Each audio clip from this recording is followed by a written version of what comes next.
کہ آپ جانتے ہیں اللہ نے حضور کی امت کو جمعہ عطا فرمایا، کسی اور نبی کی امت کو جمعہ نہیں دیا۔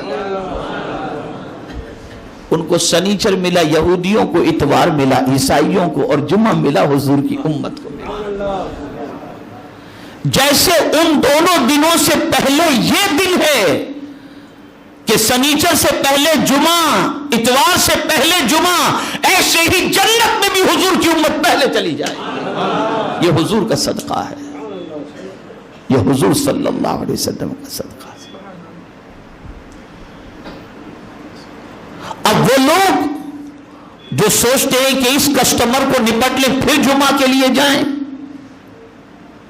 یہ کاروبار کر لیں پھر جمعہ کے لیے جائیں، تو قرآن کہتا ہے نہیں، وَذَرُوا الْبَيْعَ، چھوڑ دو خرید و فروخت، تجارت چھوڑ دو، ذَلِكُمْ خَيْرٌ لَكُمْ، یہ تمہارے لیے بہتر ہے۔ یعنی تجارت کرنا بہتر نہیں، اس وقت اس کو چھوڑنا بہتر ہے۔ ان کنتم تعلمون، اگر تم جانتے ہو تو، اس لیے کہ تم گراہک کی پکار پر لبیک کہہ رہے ہو، اور قرآن کہتا ہے خدا کی پکار پر لبیک ہو۔ جلدی سے مسجد پہنچ جاؤ، توبہ و استغفار کرو، تلاوت کرو، فرشتوں کے دفتر کے اندر تمہارا نام پہلے آنے والوں میں درج ہو جائے۔ پتہ نہیں یہ دن آنے والے ہفتے کو نصیب بھی ہو یا نہ ہو، اس لیے اس دن کی خوب قدر کرو۔ اور پھر جب یہ دن تم جمعہ کی نماز ادا کر لو تو پھر کیا کرو؟ تو قرآن کہتا ہے فَإِذَا قُضِيَتِ الصَّلَاةُ فَانْتَشِرُوا فِي الْأَرْضِ، جب تم نماز ادا کر لو تو اللہ کی زمین پر پھیل جاؤ۔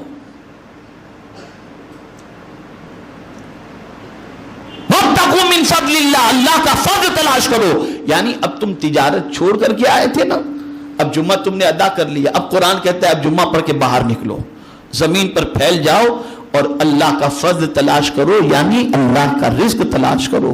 فضل کیا ہے؟ روزی۔ اسی لیے جب ہم مسجد میں داخل ہوتے ہیں تو کیا دعا پڑھتے ہیں؟ اللہم افتح لی ابواب رحمتک، اور مسجد سے باہر نکلتے ہیں تو کیا پڑھتے ہیں؟ اللہم انی اسألک من فضلک۔ تو اب یہ فضل کیا ہے؟ اللہ کی طرف سے ملنے والی روزی ہے۔ قرآن کہتا ہے، رسول اعظم قرآن کہتا ہے کہ جب تم جمعہ کی نماز ادا کر لو، زمین پر پھیل جاؤ اور اللہ کا فضل تلاش کرو، یعنی روزی تلاش کرو۔ ایک صحابی کی عادت تھی کہ وہ بہت پہلے مسجد میں آ جاتے تھے، آنے کے بعد جمعہ کی نماز ادا کر لیتے، اور جب جمعہ کی نماز ادا کر کے مسجد سے باہر نکلتے نا تو مسجد سے باہر نکل کے رک جاتے اور عرض کرتے اپنے رب کی بارگاہ میں، مولا تیرے ایک فرمان پر میں نے عمل کیا، اور وہ یہ ہے کہ میں نے نماز ادا کر لی۔ اب میرے مولا تیرا فرمان تھا کہ مسجد جب تم نماز ادا کر لو تو اللہ کی زمین پر پھیل جاؤ، میں اللہ تیری زمین پر بھی آ چکا ہوں، اب تیرا فرمان ہے وَابْتَغُوا مِن فَضْلِ اللَّهِ، تیرا فضل میں تلاش کروں، اب میں روزی کے لیے نکل چکا ہوں، میرے مولا میرے رزق میں برکتیں عطا فرما دے۔ اللہ اکبر، وہ نکلتے تھے تو میرا مولا رزق کی فراوانی انہیں عطا فرما دے۔ لیکن نکلنا بھی کس طریقے سے؟ وَاذْكُرُوا اللَّهَ كَثِيرًا، اللہ کا ذکر کرتے ہوئے نکلو، اللہ کا ذکر کرتے ہوئے نکلو۔ تو میرے پیارے آقا صلی اللہ تعالی علیہ وسلم کے پیارے دیوانوں، اس دن کا احترام کریں، یہاں تک کہ آقا کریم رؤوف الرحیم علیہ التحیۃ والتسلیم نے فرمایا کہ یوم جمعہ کو ایک ساعت ایسی آتی ہے کہ اس وقت جو بھی دعا کرو اللہ اس دعا کو قبول فرماتا ہے۔ بعض روایتوں میں آیا، اس وقت کے حوالے سے فرمایا گیا کہ امام کا منبر پر بیٹھنے سے لے کر نماز ختم ہونے تک کا جو وقت ہے وہ دعا کی قبولیت کا وقت ہے۔ اور بعض روایتوں میں آیا کہ عصر کے بعد سے لے کر غروب آفتاب تک کا جو وقت ہے وہ دعا کی قبولیت کا وقت ہے، کہ اس وقت جو بھی دعا کرو یوم جمعہ کو اللہ دعا کو قبول فرماتا ہے۔ اور خاتون جنت فاطمہ الزہرا رضی اللہ تعالی عنہ کی عادت کریمہ تھی کہ عصر کے بعد اپنی خادمہ کو وہ کہہ کر رکھی تھی کہ غروب آفتاب سے پہلے میں اگر کسی کام میں مصروف رہوں تو مجھے یاد دلا دینا، تاکہ کہ میں اللہ کی بارگاہ میں دعا میں مصروف ہو جایا کروں۔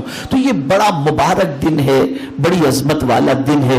اس دن غسل کرنا بھی بڑی فضیلت کا باعث ہے، اس دن خوشبو لگانا بھی بڑی فضیلت کا باعث ہے، اس دن صدقہ و خیرات کرنا بھی بڑی فضیلت کا باعث ہے، اس دن اللہ کی راہ میں چلنا بھی بڑی فضیلت کا باعث ہے، اس دن بیمار کی عیادت کرنا یہ بھی بڑی فضیلت کا باعث ہے۔ بلکہ یہاں تک کہ اگر کسی کی دعا قبول نہیں ہوتی اور اس کے ماں باپ میں سے کسی کا انتقال ہو گیا ہے، وہ شخص اگر یوم جمعہ کو اپنے ماں باپ میں سے کسی کی قبر پر جا کر ان کے وسیلے سے دعا کرے، اللہ اس کی دعا کو قبول فرما دے۔ تو میرے پیارے آقا صلی اللہ تعالی علیہ وسلم کے پیارے دیوانوں، آج کے دن کی قدر کرو، یوم جمعہ کی قدر کرو، خوب اچھی طرح سے اس دن غسل کرنا چاہیے، خوب اچھی طریقے سے اس دن جو ہے وہ عطر لگانا چاہیے، نماز سے پہلے مسواک یا اچھی طریقے سے دانت مانجھ لینا چاہیے۔ اور میرے پیارے آقا صلی اللہ تعالی علیہ وسلم کے پیارے دیوانوں، ہمیشہ یہ بات آپ ذہن میں رکھیں، حضور صلی اللہ تعالی علیہ وسلم نے نمازیوں کو تکلیف دینے سے منع فرمایا۔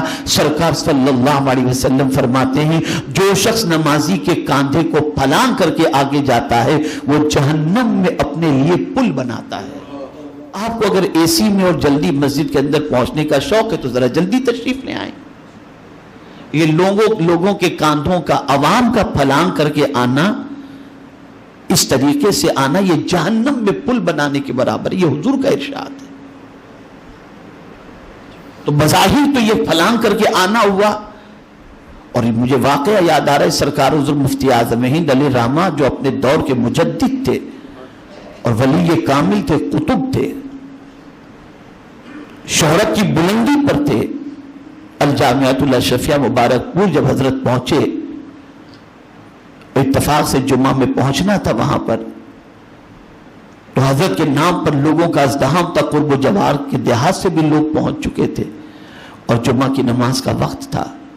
اتفاق سے پہنچنے میں تاخیر ہوئی، امام صاحب بیان شروع کر چکے تھے، اور مسجد باہر کھچا کھچ لوگوں کا ہجوم تھا۔ تو حضور مفتی اعظم ہند علیہ رحمۃ و رضوان نے آخر میں جہاں جگہ ملی وہاں چادر بچھا کر کے بیٹھ گئے۔